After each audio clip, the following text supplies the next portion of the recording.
What's up, everybody? Welcome to the Bronx Pinstripes show. I hope you all enjoyed the Aaron Judge versus Shohei Ohtani show. You think Mike Trout's sitting there, Scott? You think he gets a little angry? You think he gets a little jealous? He's just sitting back looking at these guys. Everyone's just talking about Judge, last year's MVP, Ohtani, MVP before that. Mike Trout said, what am I, chopped liver over here? Mike, I feel nobody should feel bad for Mike Trout not getting attention. He's been hiding in Anaheim for his entire career. So, you know, that man could have bucked his way out of that situation if he wanted to. All the other players that have ever played any other sport at his level have had some control of what happens, and unfortunately, he does not. But that's his choice. But yeah, it's the Ohtani Judge show. That's face of baseball right there. That is the face of baseball right there. So it's fun to watch. I was kind of hoping for a rain out on Monday in Boston so that Ohtani would have faced the Yankees. Yeah, let's talk about it. Boston, Bevan, congratulations to Bevan for completing the marathon. I saw the pictures that you posted. Weather not great. How was that? How'd she power through that? She was good. I think it's not as bad for the runners, to be honest. Like, you know, it wasn't feeling consistent. Crappy no matter what. Yeah, well, and the weather was like 48, 50 degrees, which is kind of ideal for running. Is good. Yeah. And the rain didn't stay consistent, so it just got enough to get your feet wet, you know, which kind of sucks. But 26 miles of let me tell you, on your feet. Being a spectator along that thing, not easy work either with a 5-year-old. You know, I made the joke. I'm like, running a marathon or trying to chase down the person running a marathon along that route with a 5-year-old. Also not easy. But yeah, no, she did really well. She did awesome, actually. We saw her, I think, at mile 16, 17, something like that, just before the elevation. And she looked really good. I could tell right then that she was going to be fine, and that was good to see. So she did the whole thing, and we met up afterwards. Couldn't get to the finish line; it was just too crazy at the time. But yeah, she did awesome. She really did. The whole thing is just fun. It's a lot of, like, the energy up there is crazy around that race. You know, everybody's so positive and just cheering everybody on. We all raised a lot of money for the Ethan Lindbergh Foundation, which I truly appreciate. I know a lot of people who listen to this podcast and have gone to a bunch of events in the past too have spent their hard-earned dollars on some donations. So I truly appreciate that, and so does Bevan, and so does the Ethan Lindbergh Foundation. It's really going to a good place. So kudos to everybody.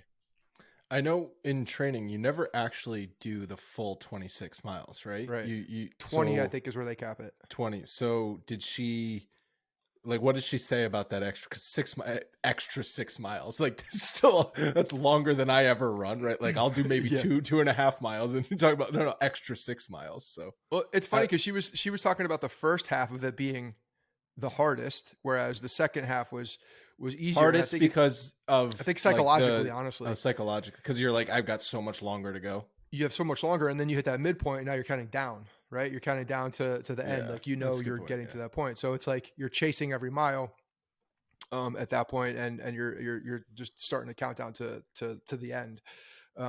So I think physically, I'm sure that last half is very trying, but psychologically, at least it gets you going, right? You see a finish, or the finish is there. So, but yeah, everybody there did a great job. I mean, honestly, there were just so many, 30,000 people. It's crazy. It's crazy. It's a cool, like I said last time, it's one of the coolest days of the year in any city you can find across the country is Marathon Monday in Boston. It's a really cool atmosphere event. And now, I mean, obviously 10-year anniversary of the Boston Marathon bombing. So there's just there was added importance to the day and everything. Very, very cool. I legitimately thought that the Wednesday game between what we saw from Judge and Ohtani, that was just like one of the cooler moments that you're going to find in a regular season. Judge robbing a home run on the rebound, and then it's like you compare it to him robbing the home run from Ohtani a year earlier. It's like almost an identical situation, even if the one last year might not have been a home run. Like, yeah, it's okay. This one was definitely a home run. He definitely brought that ball back and caught it. And then he hits a home run in the bottom of the inning. You're not going to find I don't know like what the exact word is for it, but you're not going to find a cooler moment in just a regular April baseball game. Well, plus in baseball, what's so different about baseball is that it's such a team sport. I mean, it's such a team sport.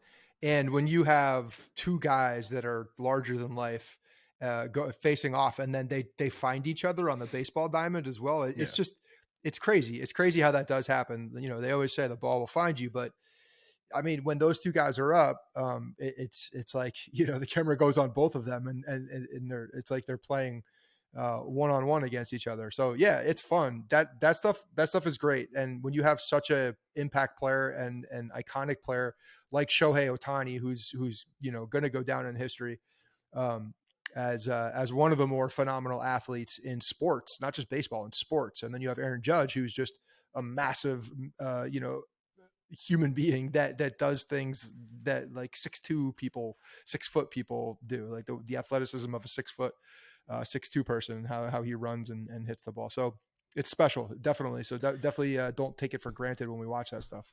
You know what the interesting thing about Ohtani is, one of the many, his swing is not very nice to look at. Like, it's kind of an ugly swing. He's kind of pulling off the ball, trying to pull everything. And a lot of times he's doing like these emergency hacks just to stay alive. Like there was one he did and he caught the catcher's interference. I forget what game that was on, but that was just like a late emergency hack. And it's like half the time all he's trying to do is pull and hit a home run. But like, obviously the results are there. Like, can't question the guy's results anymore. But just from like a pure hitter standpoint, I don't feel like he is a pure hitter. Well, he's a pure hitter, but think about how many of the Japanese players that have come over, like their swings, you see it in a lot of the guys that come over from Japan too, the pitching styles. There's a lot of similarities in the pitching styles, and they're very different from what you see in the States and guys who, you know, came up through college or, you know, just American Little League and such like that. They have different techniques in the different form. And the same thing with hitting. I mean, think about Ichiro, and there's Ichiro was the slap hitter and always pulling out, but Ichiro, there's always that if you're in the lefty box though, like it almost looks more like a softball swing where you see, you know, some of the girls in college, in the College World Series when you're watching those games, that's what it reminds me of. But yeah, they make a lot of contact, but they're like halfway down the path. That was by design for Ichiro. Like, for sure. Literally, I remember, I don't know when I heard this. 2002, I heard this, right? 2001, the year that Anthony Volpe was born, as we were just discussing. That was by design, so he could beat out those extra infield hits. Matsui's, though, wasn't like that. I was going to say Matsui did, but Matsui still had his motion going towards. He definitely had more of a compact swing. He stayed, but he stayed out and he stayed more over the plate. Whereas he was a great opposite field hitter too, though. Matsui, and so was Ichiro. Ichiro could, but that's the thing. Ichiro could pull the ball, no problem, but he could also spray it down the left field line. But yeah, I think it's just a technique, and he's a power hitter as well, and he's a big guy, so I think it's harder. So it's almost like halfway, right? He's got a little bit of that drag in him, and going the other way, but he's also, you know, what is he, 6'4", 6'5", and you know, is able to pull the ball for those towering home runs too. So he's got a little bit of a mix in him. You know what I was disappointed about? Like, there wasn't really like a oh shit reaction from Ohtani when he saw Judge catch the ball. He kind of just like put his head down and ran back to the dugout. Like, sometimes you'll see the guys like sort of give like the nod out there, but like Ohtani's just like not having it. yeah, just going about the business, going back in the dugout. And it's a good thing Judge caught the rebound too, because if he just knocks that ball back and he doesn't catch it, that's kind of a blooper. That's a really hard play to find the ball again. No, I mean, the play is hard, but then the second play in the play after you don't catch it, just to find the ball through all that again, like the hand-eye coordination to stay with it with your other hand and catch the ball is impressive by itself. So yeah, it was a great juggling act. And it's great to win. So I thought overall the Yankees in the series, like, they wasted so many opportunities, and they on Wednesday went 0 for 9 with runners in scoring position, left 9 men on base. They gave up the Angels came back in that game and ended up winning it in extra innings. And then today, the score looks lopsided, but that's a 5-3 game late before they broke it open. It's like, it was, again, wasted opportunities. We're going to do a segment on just like the general offensive struggles of this team, but Wasted opportunities, but Jose Trevino taking advantage of an opportunity. And that's literally been rare this season. And Judge's home run was the first non-solo home run he hit all season. So it's like they're hitting home runs. I guess we can sort of just go through some of this stuff now. 5th in the league in home runs hit, but 22nd in runs scored. They're pretty much middle of the pack or worse in all offensive categories. Walk percentage 13th, K percentage 21st, WRC plus 13th, batting average 23rd, on base 21st, slugging 12th. So yeah, they're hitting home runs, but other than that, they're not scoring runs. Yeah, I mean, it makes sense when you see the amount of people that are going in the outfield right now too, and the injuries that have happened on the infield. So, I mean, there are so many guys being shuffled around this team and this roster into different positions that the bottom of the lineup is, I mean, the top of the lineup for the most part is a lot of the same guys and been really good. And there's been some puzzle pieces that have been mixed in, but the bottom of the lineup has changed, so dramatically on an almost everyday basis, just because of injuries and guys playing in different positions, literally playing out of position, learning new positions because of the need that they have on the defensive side. So on Baseball Reference, they break down the team batting lines they do it by order in the lineup. So batting first, batting second, etc. It doesn't matter who it is. It's just whoever was batting first in the order that day. So they're split OPS plus, meaning their OPS relative to the rest of the league in that position. The Yankees batting first have a 134 OPS plus. Great. Batting second, 142. Batting third, 137. Batting fourth, 115. Those top 4 spots in the order, all fantastic. What you would expect out of the names that we see in the top 4 of the Yankees batting order. Then batting 5th, 78. Batting 6th, 61. Batting 7th, 20. Batting 8th, 120. Basically Jose Trevino and Kyle Higashioka, because the catchers have kind of been batting 8th. And then batting 9th, a 44 OPS plus. And Volpe, I know, was batting 9th for the first couple it's weeks Volpe of the and season. Hicks. Yeah, well, but Volpe's been much better recently. We kind of in the leadoff spot for sure. His on-base percentage has been on the rise, and I think the hits are going to come. His on-base percentage is now 150 points better than his batting average. So we're going to start to see the hits come, because if you're getting on base, that means you're having competitive at-bats, and you're going to start to get the hits. So I'm not worried about him. But you look 5 through 9 in the order. I mean, it's the names that are in those positions: Oswaldo Cabrera, Franchi Cordero, IKF, Hicks. It's just like it's soft. It's a soft second half of the lineup. It's soft, but at the same time, when you have Donaldson out, you have Bader out. Oh, yeah, Donaldson, miss his. I mean, granted, Donaldson is not that guy for sure. but I loved how they were talking about. I forget if it was. I was listening to half of the game today, and I was watching. I forget if it was John and Susan talking about. Oh, they really missed Donaldson in there. It's like, really? Do we really miss Donaldson? Yeah, but it's soft. It's not very good. I think Bader coming back definitely shakes the lineup. It gives you another option a little bit lower, depending on how they work this. If Volpe goes with Volpe, because Volpe, I think Volpe right now is staying where he is. To be honest, Bader's got to come out and prove that if it ain't broke, don't fix it. And he's got a rehab assignment in front of him, obviously. So we got some time here, and Volpe's, I think, looking better. Still striking out, but like you said, good competitive at bats. He chased one today on that second strikeout. But overall, I think he's been really good. Real quick question here for all the non-nerds in the room. What is T OPS plus? T OPS plus, I believe, is the OPS plus relative to the team. It's team OPS plus. Okay. So the Yankees batting first have a 144 OPS plus relative to the rest of the entire team OPS plus. Got it. Okay. And SOPS plus is split against the league, which I think is more relevant, frankly. Okay. Cool. I was just curious about that. There's two little dangling modifiers in there, Yeah. Little hanging Chad. Yeah. T and S. Mm-hmm. That nobody has any idea what that means, except for you, apparently. Good job. Thank you for schooling me. I am. I'm not sure if you made that. You might have made that up too. Yeah. No, I know Logan's looking it up right now, and he's going to correct me if I'm wrong. But I'm pretty sure, because I pulled the screenshot earlier today, and I'm pretty sure that's what it is. But, I mean, the offense has been, I mean, it's, like you said, injuries are a huge factor here. But with this team, I'm not comfortable saying they're going to be healthy at any given point. Like, injuries are going to be a factor always. They've been a factor for the past 6 seasons. So I'm just going to assume injuries are going to be a factor going forward. Yeah, and they're winning series still with this. They're beat up in the pitching on the rotation side. They're beat up in the offensive side and the position players. Yet they're still coming through and winning ball games. So overall, to me, that is a very good sign. That is a team that is resilient, a team that is finding ways to win early in the season.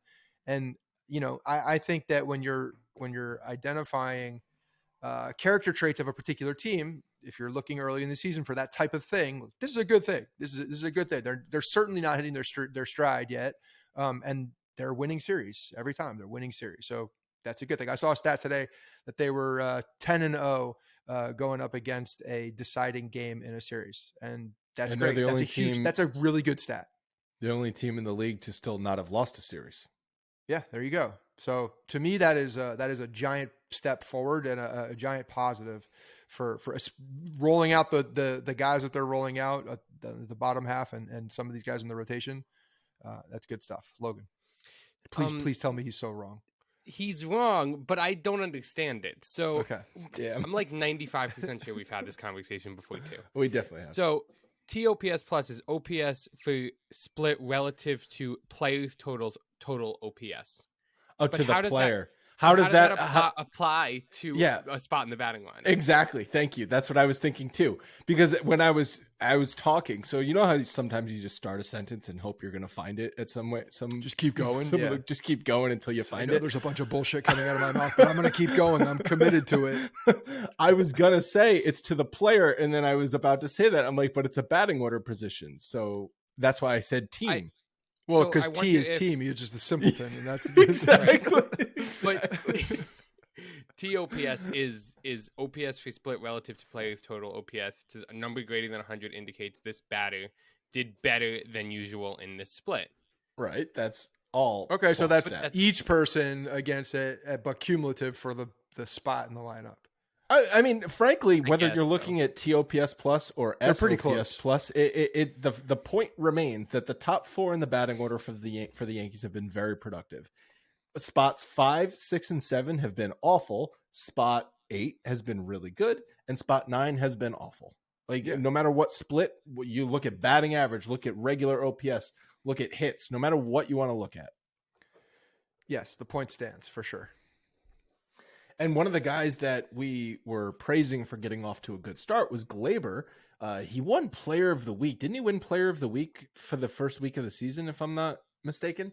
But he's last 12 games hitting 162 with a 243 OPS.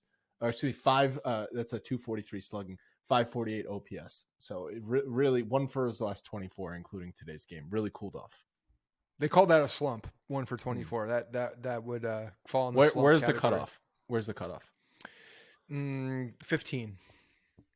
10, probably 10. 10 at bats. You can get into a slump. Because 10 at bats, you're going into your third game. You've 3 games of.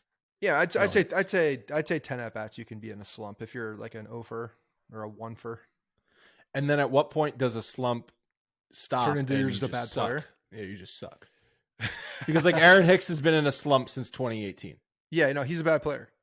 He's just a bad player. He's supposedly a good golfer. I don't even know if he's a good golfer, to be honest. I know he plays golf. I don't know if he's good. Imagine if he's just a shitty golfer. Yeah. Imagine if you're just like paired up with Aaron Hicks and a foursome. You're like, oh, that's Aaron Hicks. Like he's a scratch golfer and just shanks into the woods. You're like, what a fucking fraud. That he's just shanking balls left and right. Aaron Hicks running out of balls in the 13th tee. Yeah. That would make me happy, honestly, if I.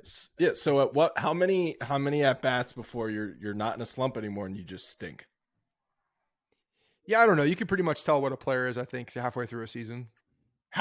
So you could be like, You could be hitting 112 through 200 at bats, and you're still. I'm just saying, halfway through a season is enough to say, yeah, you 100% suck. You're not a good baseball player. But if you make it that far, usually you're not going to make it that far. If unless you're a guy that has a track record and you have an injury or something like that. Mm-hmm.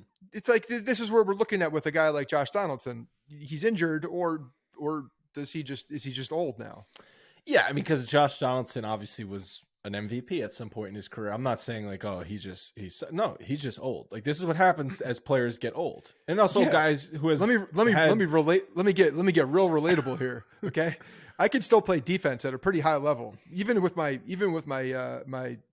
shot quads. Still play defense. That's not that. It doesn't affect me as much. But when I start running on the other side, oh yeah, they start barking at me. So I get it. And all of a sudden, his hamstring tightens up. I was like, yep. Sounds right. That's another reason why I go back to that quote from Cashman in the offseason where he's just like, well, we're confident that Josh Donaldson is going to be the player that he was. And I'm like, that's not something you should be confident in. No.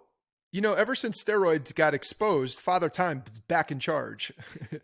Right. They had him beat for a little bit there, but no more. They no longer have him beat. Even sticky stuff, trying to beat Father Time a little bit. They're like, nah, can't do that, old man. I remember reading something, I think it was in The Athletic, talking about how something that's a lingering effect that steroids have had on baseball that has kind of gone unnoticed is the 10-year contract for guys who are 30 years old. Okay. Because in the steroid era, you could sign a player into their late 30s and they're still going to hit 35 home runs because they're juiced out of their minds, right? Yeah. But that hasn't gone away. Signing players into their late 30s, early 40s has not gone away, even though those players clearly decline once you reach 35, 36 years old. It's this is a simple case of economics here, supply and demand. So you're still you have to be competitive. The salaries have gone up and they're being competitive now with the amount of years on there. So, it's like tech companies giving you all these crazy incentives with your option plans and all this crap. Like they got to build it in somewhere. And that's why eating the end of contracts is becoming more popular and becoming more of a normal thing too. Logan, something that the Yankees have started to do and will continue to do. The 10-year contracts, like deep into your 30s, have gone or went away at some point. Yeah, I kind of saw it as like there was a lull in there for like probably 4 or 5 years where people really didn't do that, and then like it started happening again, where it was like, and now they're just signing them until they're 40, regardless of their age. Well, it also depends on the cycle of players too, because you have to have the amount of players that are warranting these things, and if there's not a competitive advantage and if there's not competition for certain players, then those numbers can stay down. So I do think that the cycle of players also is a big factor in there. It's a number of factors. Well, yeah, but like even Machado. When are you talking about? Yeah, I don't remember the big lull.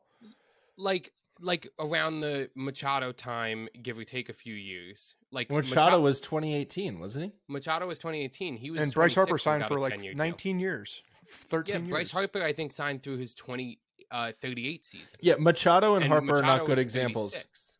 Yeah, Machado and Harper are not good examples because they were 26 years old hitting free agency. But so no one was getting contracts like until they were 39 years old or something at that point.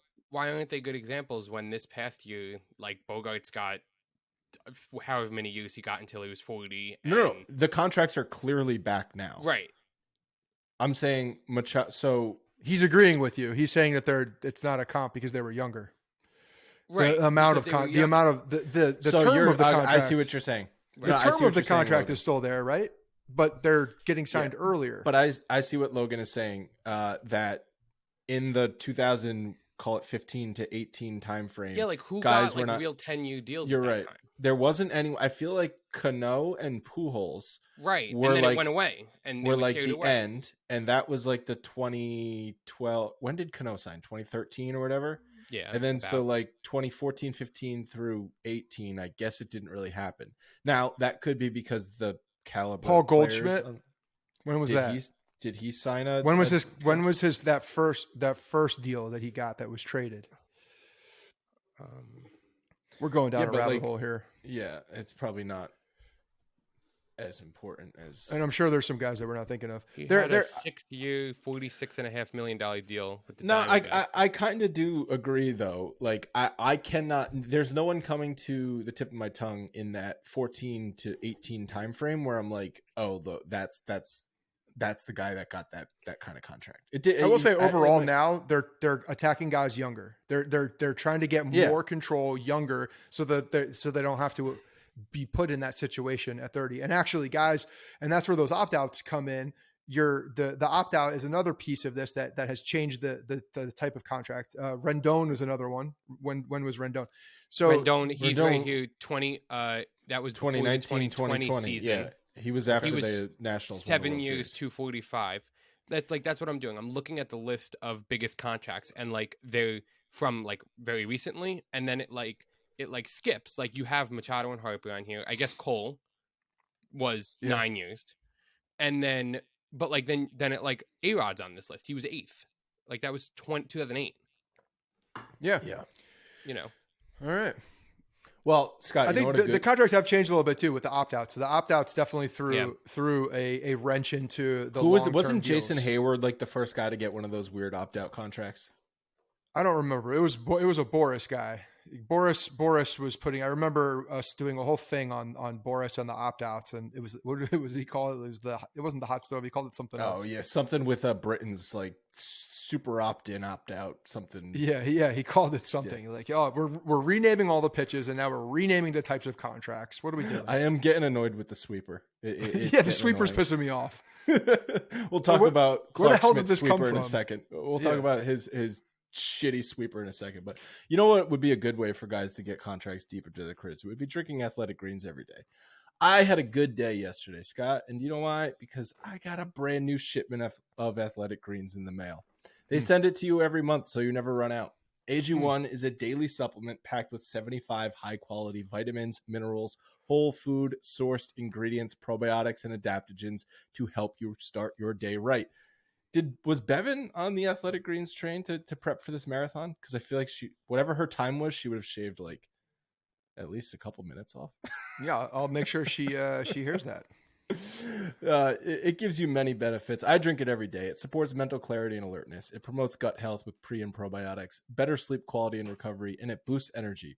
AG1 contains less than 1 gram of sugar, no GMOs, no chemicals, or artificial flavoring. It's affordable, $3 or less for every single serving, which is a small price to pay because you're just putting great stuff into your body that's good for you. And if you're like us, it's super easy and efficient. You scoop it in, you shake it up, and you drink it. Athletic Greens has over 7,000 5-star reviews and is trusted by athletes and health experts around the world. Go to athleticgreens.com/pinstripes for a free 1-year supply of immune-supporting vitamin D and 5 free travel packs. Again, athleticgreens.com/pinstripes for that great deal. And Athletic Greens is stuck with us for like 6 months at this point, and they're going to be with us all season. So if you guys have not tried it out yet and you've been on the fence for whatever reason, go give it a shot. And then, it's truly good stuff. Yeah, it's really good. And it's the number one way you can help support our show is to, if you find these sponsors relevant to you, give them a shot. The fact that they just supply it on a monthly basis, you don't have to think about it. That's gold. Yeah, I know, you know what I'm saying? With that. Yeah. Wish my coffee supplier would do that. Clark Schmidt and his hittable sweepers. Or whatever the frick he's throwing. Can we just call it a slider? Maybe if we just call it a slider, maybe he'll be better. Maybe. He's not a big league pitcher. He's not acting like one. That's for damn sure. He's definitely all the people in the back have been screaming this guy's a bullpen guy, not a starter. Have some legs to stand on. That's where we've seen the success. He has not put together success, and it's frustrating for me. This is the guy I definitely picked as one that was going to come out. I thought that cutter was going to be a big deal.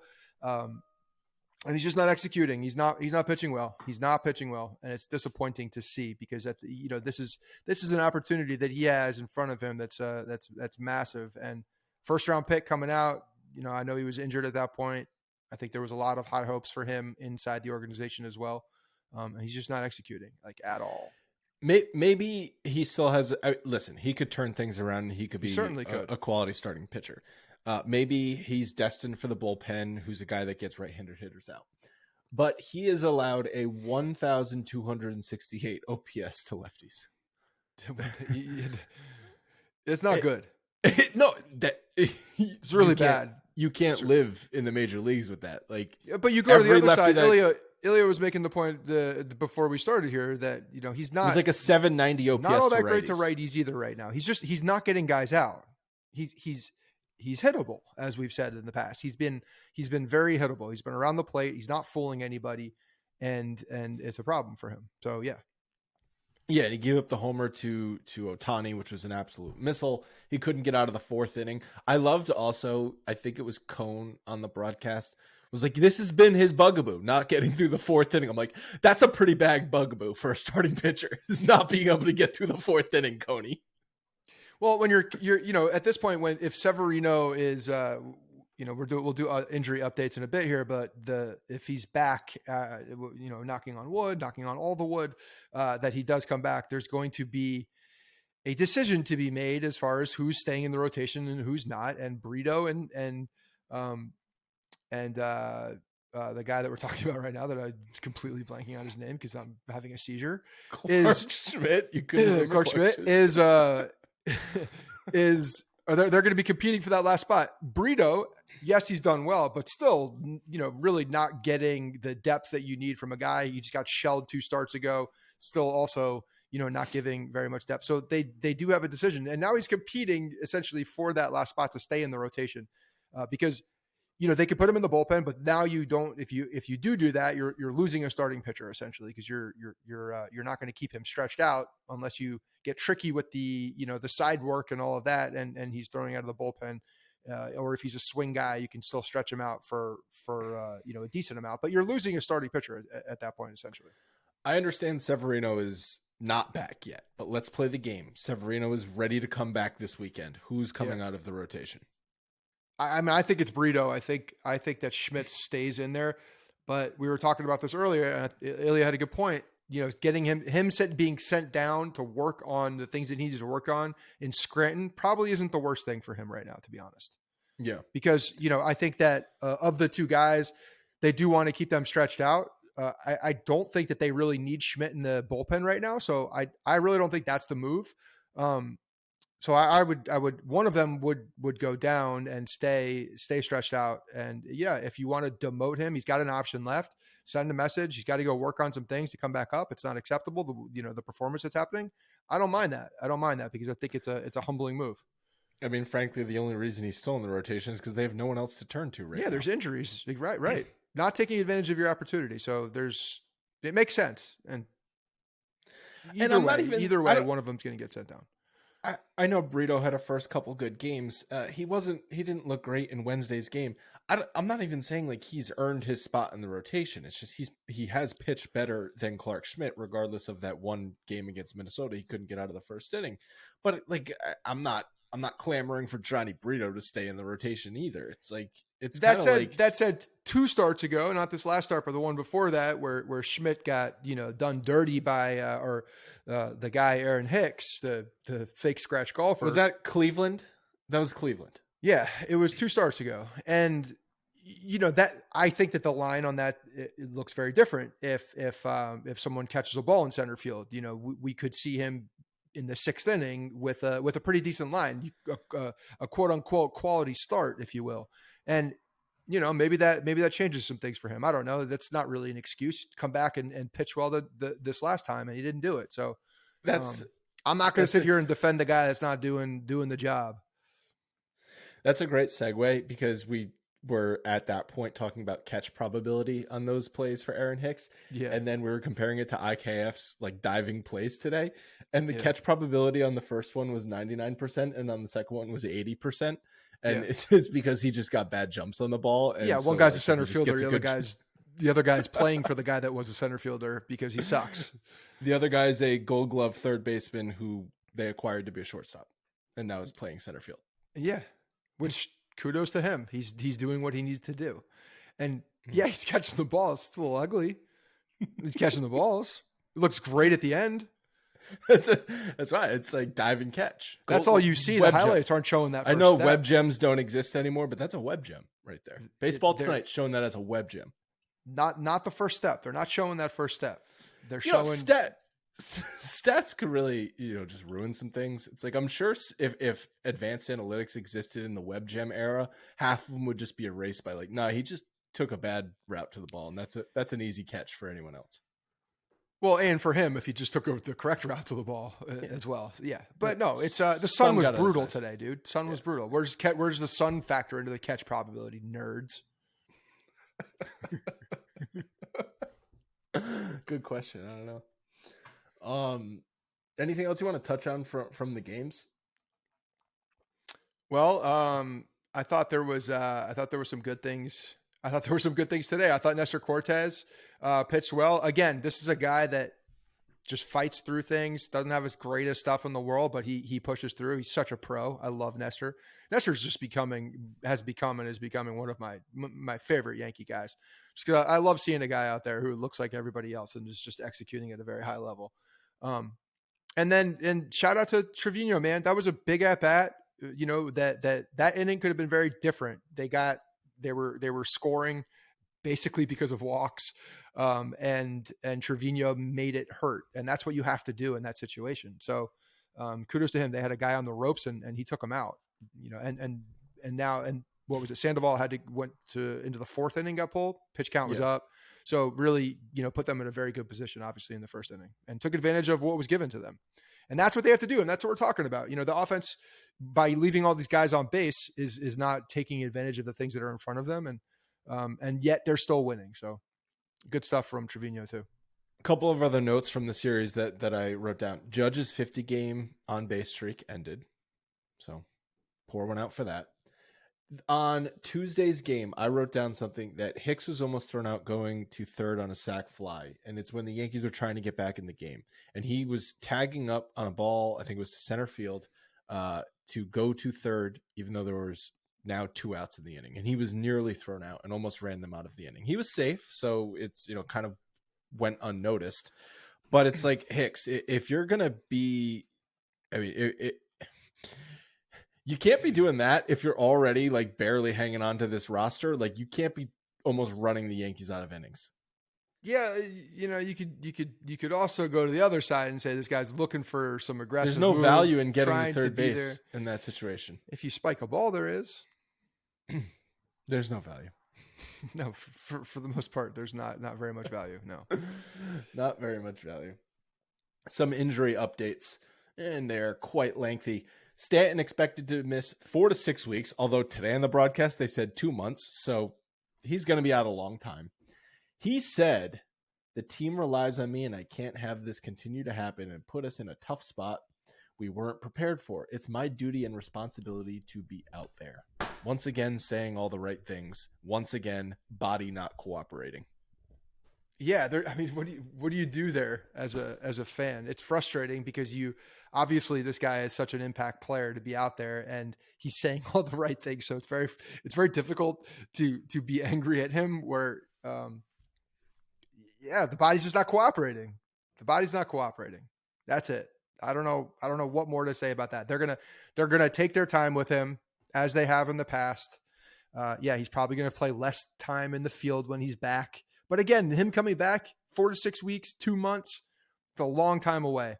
Everything has to go right for that time frame to be hit as well, because he's going to be off baseball activities, and if there's any kind of a hiccup, which seemingly there's a hiccup in everybody's rehab, that adds another 3 to 4 weeks. One hiccup, 3 to 4 weeks. Brian Cashman is about to have a historic trade deadline this year. Giancarlo Stanton, former NL MVP, coming back to the lineup. Carlos Rodon, top flight starting pitcher, coming back to the rotation. Luis Severino, good starting pitcher, coming back. Severino better be back before that. 4 years in a row. 4 years in a row, just acquiring guys at the deadline who were already on your roster. Yeah, so Donaldson felt tightness in his hamstring during his rehab game with Somerset, so he's out indefinitely. And there was a tweet that went out by Yankees PR that they've returned him from his rehab. Thank you for the vagueness. Carlos Rodon is the big one. So he had the barking back during his bullpen session on Monday. He was sent for tests, and Boone said they came back pretty normal. And my question is that good or bad? That's good. That's good. Maybe there's... Is it? Yeah, maybe he slept on it wrong. I don't know. Maybe there's, he wasn't hydrated enough. He wasn't drinking his AG1. I mean, I tend to agree, but at the same time, also, it's like you feel sick or you feel pain and you go to the doctor and the doctor's like, no, everything's great. Everything looks perfect. You're like, but I feel pain. And you just it's can't frustrating, figure out why. But at the same time, you get confirmation that nothing is physically wrong with you. And look, this happens all the time with people. Your body shifts in a different way and you feel a little weird, but it's not to say that the thing wasn't happening. It's when they're going to look for, things that they see on MRIs, pulled muscles, all these things, hyperextension. They're not seeing that, which is great, which means it could just be small aches and pains. Yeah, so we looked up his IL history. Tightness, stretch a little bit more. Yeah, barking back. We look cranky back is what Rizzo had in preseason. Cranky and barking. we were looking at Rodon's IL history, working backwards. So obviously he's on the IL right now for forearm. And last October illness, but that was end of season last year, so that we can disregard that. Last September hand. August of 2021 shoulder, April of 2021 illness. A lot of illnesses on here. August of 2020 left shoulder, March of 2020 elbow, May of 2019 elbow, and then 2018 he had the shoulder surgery. No back on this list. No back on the list. So that's good, right? I guess so. This is I'm starting to get worried. Obviously, like, oh, you get worried about Rodon, who's always, but like this is looking like potentially a real bad signing. Well, I mean, cool your jets. Let's calm down. Year one, he can't get on the field, and he's having setbacks. It's like there needs to be a lemon law. There needs to be a lemon law. Well, again, he tried too hard in spring training. I don't know what to tell you. You're not worried? I know you were worried after his first inning. Yeah, I was worried about that. And again, I'm hopeful he learned his lesson, and we're still coming back from this aggravation here. I'm not worried about the back right now though, because it doesn't seem like it's anything. Seems like it's just something, didn't get a good night's sleep or slept on it wrong. I don't know. He was walking his dog. What do you think the fan reaction is going to be when he finally makes his appearance? Well, it depends it's going to be positive to see him out there. But he better have a good start. Yeah. Well, because they're going to be on his ass. If it's like anybody, but if you sign a big contract and you're not on the field to start the season, obviously when you're out on the field and you're deemed healthy enough to go on the field, that's a very big thing. It's a very good thing. Everybody wants that. We all want that. We all want him on the mound. I need him on the mound. And if he's coming out there, that's a good thing. But I say this very, very carefully, because if this man struggles when he comes back and he's still getting this massive contract, he's going to have a tough time. And then we'll see how he handles things, because it's going to come to him. Has Garrett Cole missed a start with the Yankees? I don't think so. He has? No. I don't think he has. So maybe. Oh no, the hamstring, didn't they in 21? Yep. At the end of the 2021 season, the hamstring. Did they even IL him for that, or did they just push him a start? I think they just made him. I think they pushed him because then he wasn't healthy when he pitched in the playoffs. Yeah, 2021. Garrett Cole has been he didn't very durable. He's been very durable. Like, obviously made every start. Yeah. I think when you see things happen like with Rodon and some other players, Severino, and then the Stanton stuff, like guys who go out there every single day, like you realize how rare that is. Yeah. And it's like, does deserve a lot of credit for that. Like, we shit on Cole for whatever reasons, but like durable. Yeah. I mean, I got no reason to shit on Cole right now at all. Zero reasons. The guy's doing everything he's supposed to do. And you're right. He deserves credit for showing up every day, doing his job, for usually the best of his ability. But he does. He shows up every day. We'll get into some other injury updates, but first I want to tell you guys about Game Time. If you're going to the stadium this weekend, there is no better app to use for your tickets than Game Time. Game Time is a fast and easy way to buy tickets for all the sporting events that you want to go to. Plus, they also have music, comedy, and theater events available. So I was looking at the tickets for this weekend. My pick, if you're going, is the Saturday game section 312, which is the terrace level above the first base bag, and they're going for $67 each. You could also ball out and get legend tickets, but like if you're going for value, the terrace level it's a pretty good angle at the field, and above the first base bag, I also like that angle as well. The app has a ton of cool features and is easy to use. It shows you trending tickets, what sections have the best deals. It calls out the cheapest options and flash deals, and much, much more, so you can make informed purchases. Also, a little pro tip, you can click the all-in pricing button, which shows you the tickets, what they'll actually cost after the fees. And that's big on some of these secondary market websites, because it's like, oh, you see what it's for, and then you get to the purchase page, you're like, what? That's more than I thought I was going to pay. But they show you the all-in price right there. I think that's huge, and that's also being transparent. They also have event cancellation protection, so you can buy with confidence. It is the fastest growing ticket app for a reason.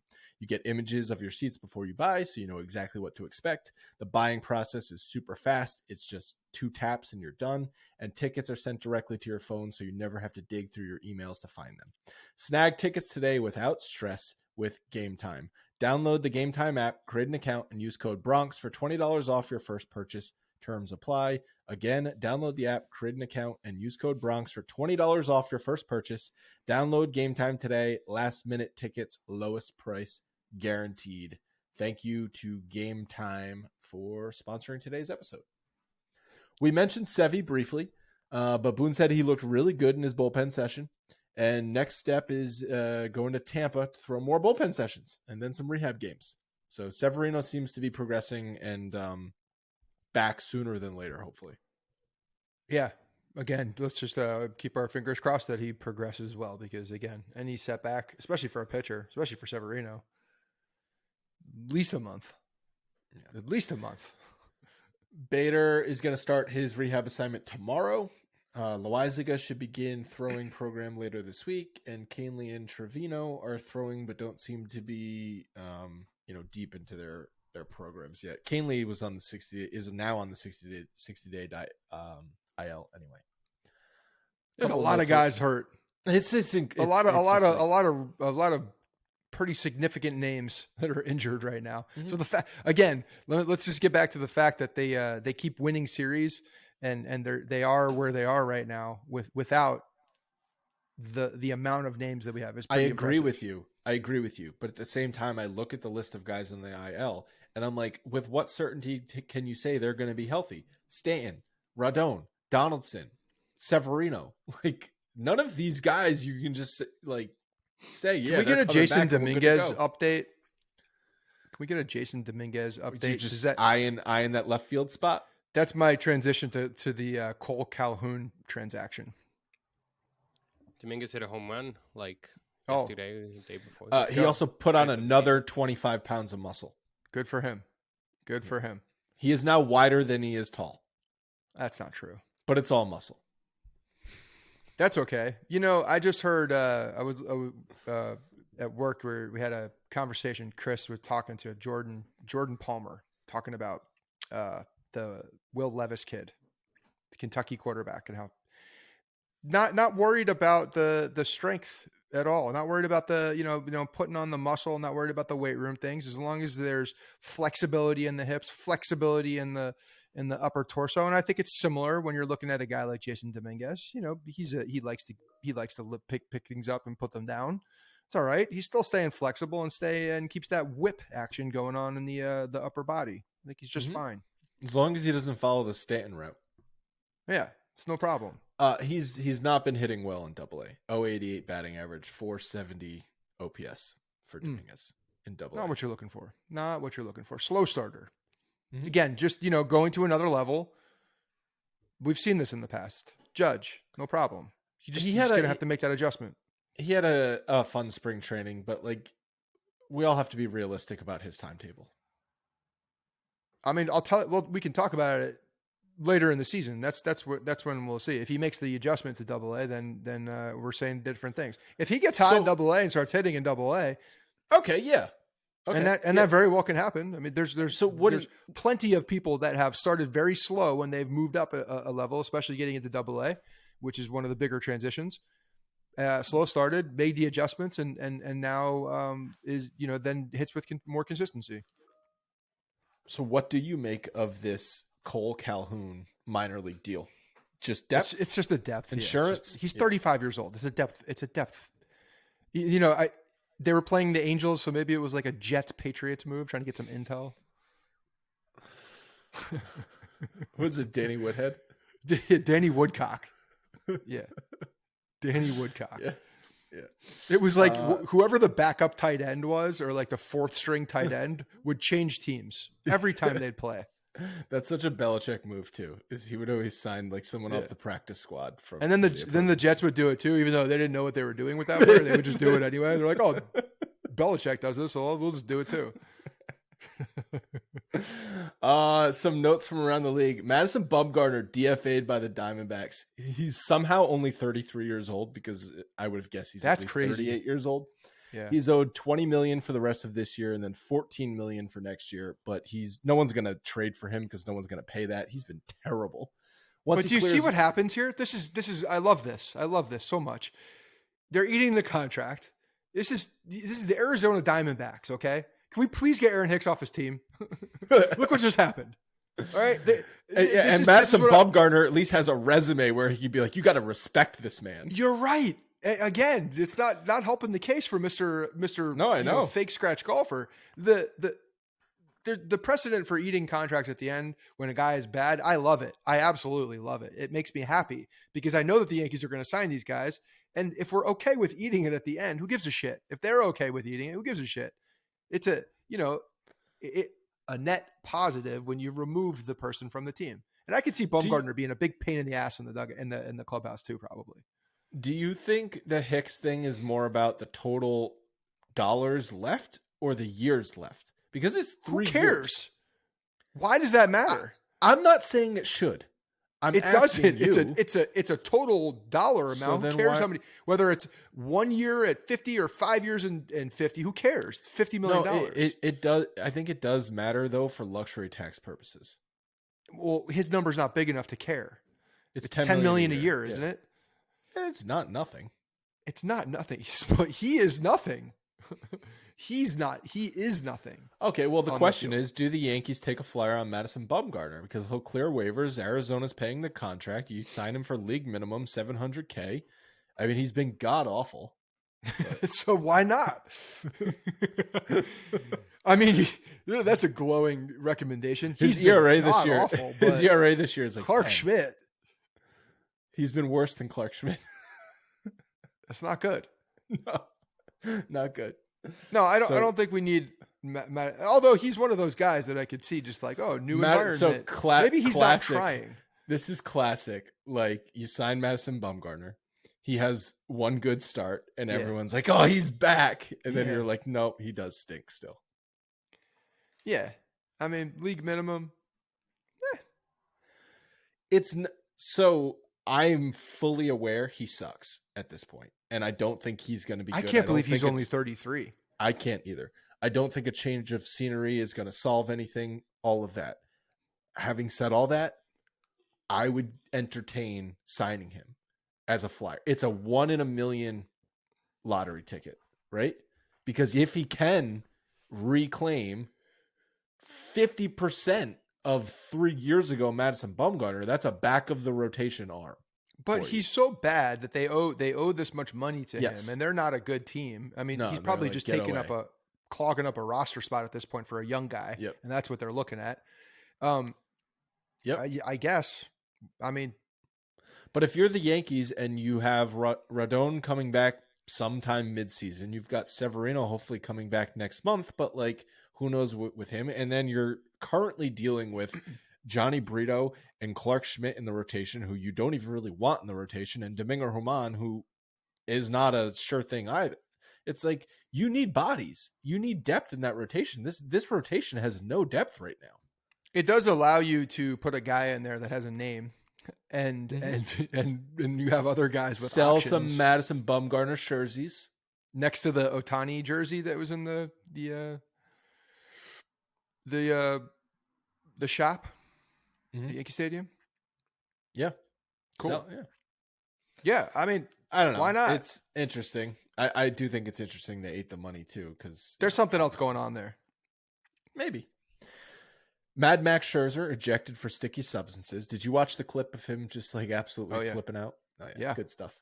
He says it was just rosin that was sticky and clumpy from sweat. The whole thing very much sounded similar to Domingo Germán, except, and I thought Cone explained this really well on the broadcast today, he cleaned off his fingers with alcohol rubs. Yes. And apparently that can make it even more sticky. And a pitcher is not going to want to go wash their hands with soap and water because that, he said, could prune your fingers and that make it difficult to grip the ball. The alcohol dries, so it just... Exactly. Yeah. I don't know how washing your hands once with soap and water is going to prune your fingers, but whatever. You don't want to take that chance. So he's ejected. Dan Bellino, the crew chief, said, "This was the stickiest a hand has been since I've been inspecting hands, which goes back 3 seasons. It was so sticky that when we touched his hands, our fingers were sticking to his hands." Max Scherzer swore on his kid's life he didn't use anything illegal, that it was just rosin, blah, blah, blah. Whatever it was.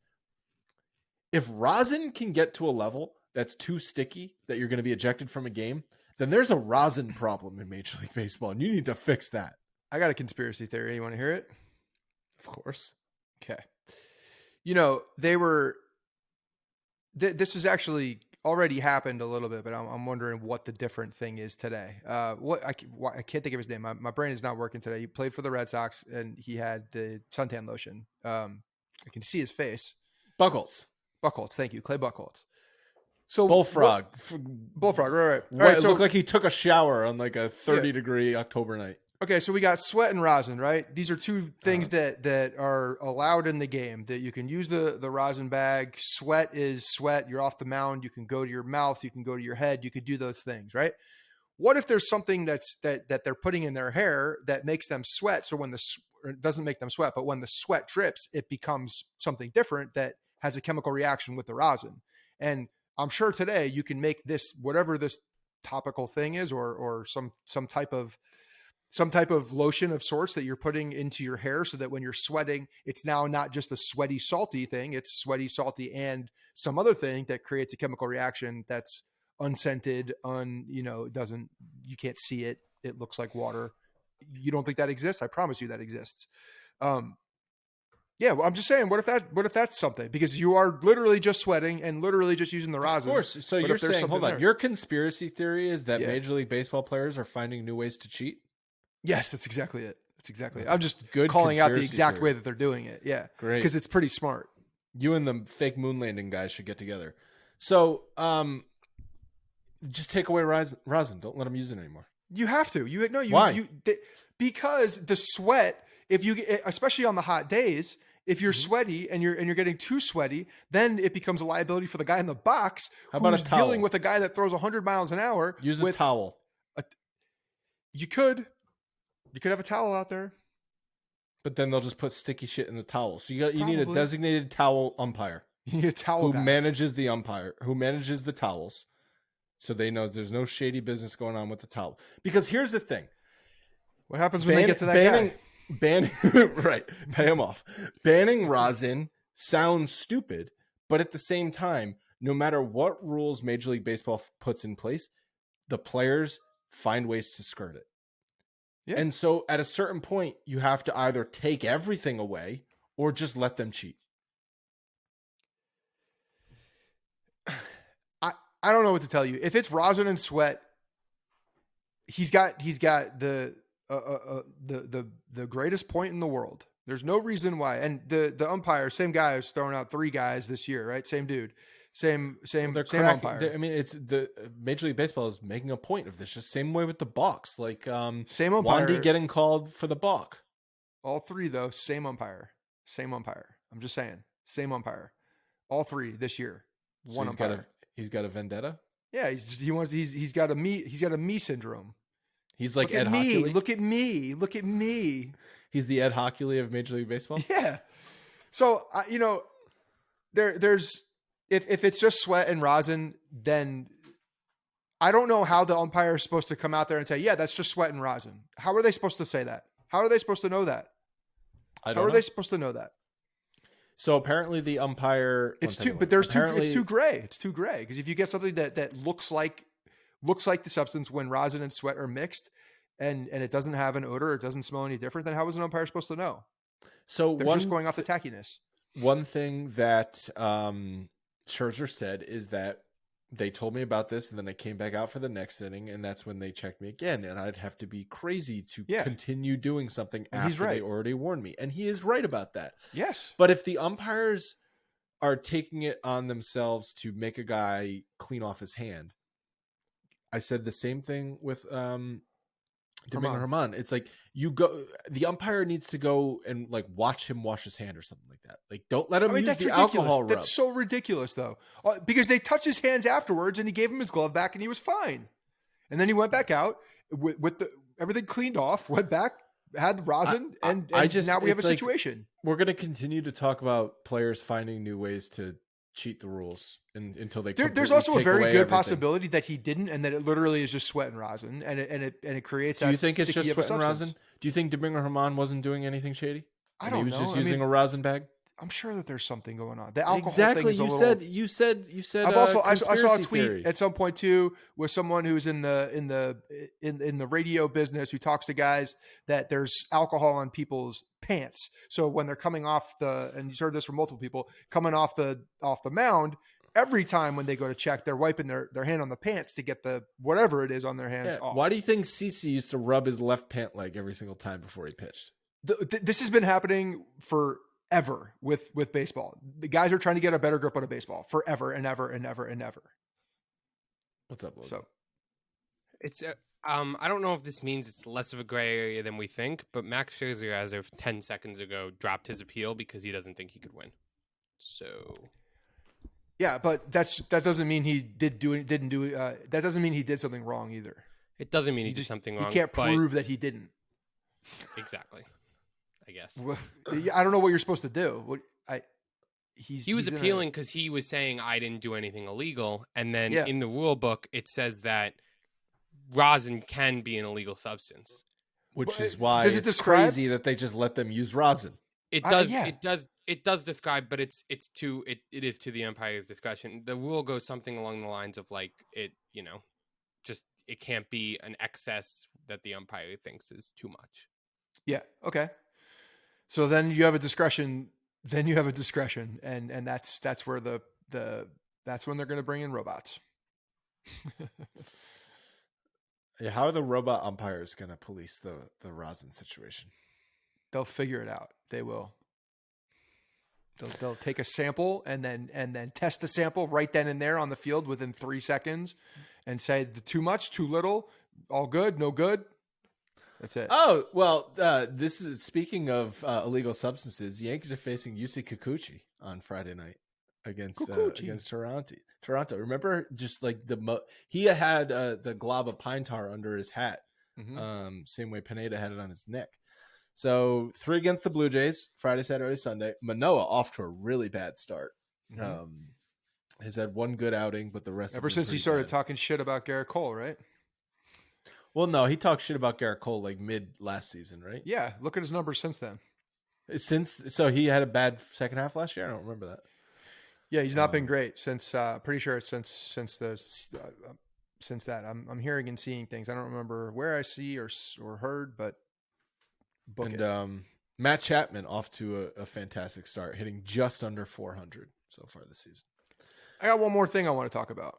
Yeah, Anthony Volpe on the base path. Oh yeah, he is a pain in the ass over there. I loved the when he stole the bag on the ball that bounced, because that is just really, really good instincts to be able to. He was hopping off the bag, and then the ball bounced and he took off. Like, I feel like a lot of guys do not go to second base on that ball. Well, Okay, so he's hopping all around over there. I mean, he is acting like a little leaguer on third base, but a big leaguer on first base. It's almost insulting to the pitcher. I love it. Just for the record here, I absolutely love the fact that he's got a little bit of an arrogance and a little bit of cockiness on the base path, because he does have that. And the fact that he's taken such big bounces and hops over there, I mean, there are just not very many guys that do anything like this.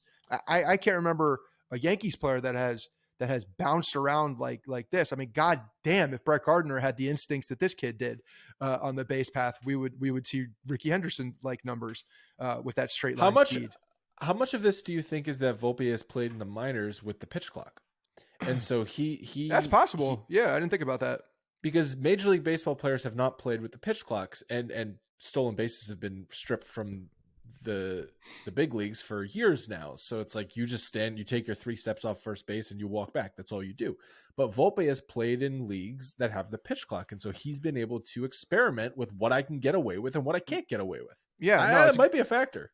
It's a good point, and it's interesting and it's fun to watch because, you know, even there was a time yesterday, I forget who the pitcher was, but he threw over, and it was a good pickoff attempt, and Volpe looked like he had just gotten his foot down after doing one of those little hops, and damn, did he get back quickly too. He has that twitch where he's able to get back very quickly. Like, that's the thing. He doesn't look like he's the fastest guy in the world, but his first step is very fast. So he's got that quick twitch that allows him to get out quickly. What is his sprint speed? Fast.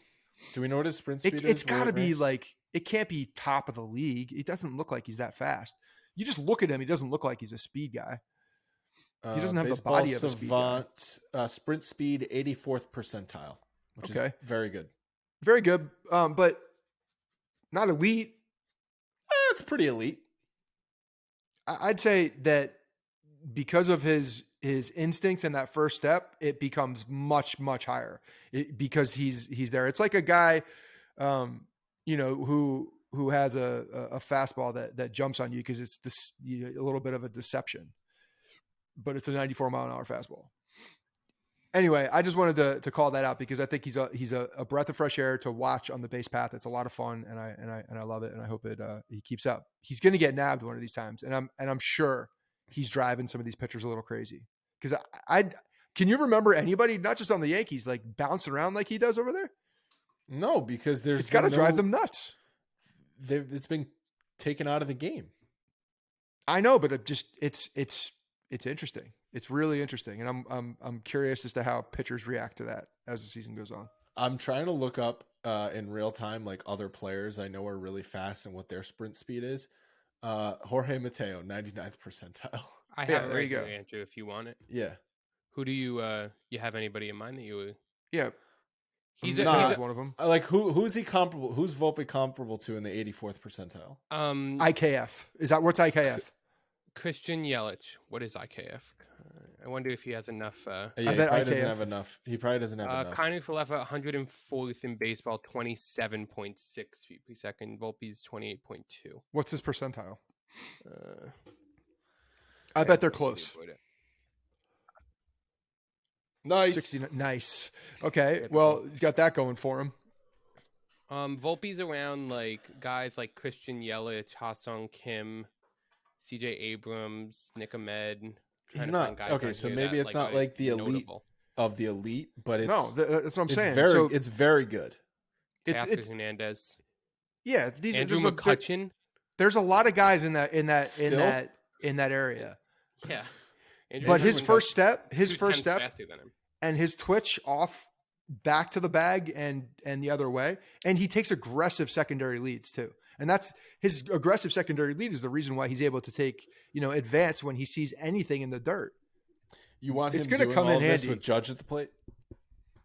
As long as he's not fucking with Judge and it doesn't, mess with Judge, seeing a guy over there in a Judge said it does. White uniform bounce around. He said it doesn't today. Great. Meredith say or something. Yeah, he told. And I'm sure they talk about it. And I'm sure Volpe, as nice of a kid as he is, he's like, "Am I distracting you, Mr. Judge?" Because I don't have to. Such a nice kid. But he's a pain in the ass over there. He's a real pain in the ass. No, it's great. And it's I like fun it. to watch. Yeah. It's a lot of fun to watch. All right. I think that's going to wrap up today's show. Again, thank you to Game Time and Athletic Greens for sponsoring our show today. We posted a little throwback history episode on Yankee Stadium on Wednesday in honor of the 100th anniversary of the original Yankee Stadium opening. That was a history episode that I did back in 2020. It was released on June 19th, 2020 for the first time. And I was listening back to some of it and just sort of remembering I got super nerdy with that episode, like real big time nerdy with that episode about like that's what March to April to May. That's 3 months in. Yeah. Literally, you were starting to lose your mind. Yeah, you were in the apartment. It's still, I think, at that point you hadn't gone to Rhode Island yet. Nope. Yeah, 3 months in a tiny New York City apartment where they would look at you funny if you left your apartment without a mask on. Yeah. Okay. Anyway, we'll talk to you guys on Monday.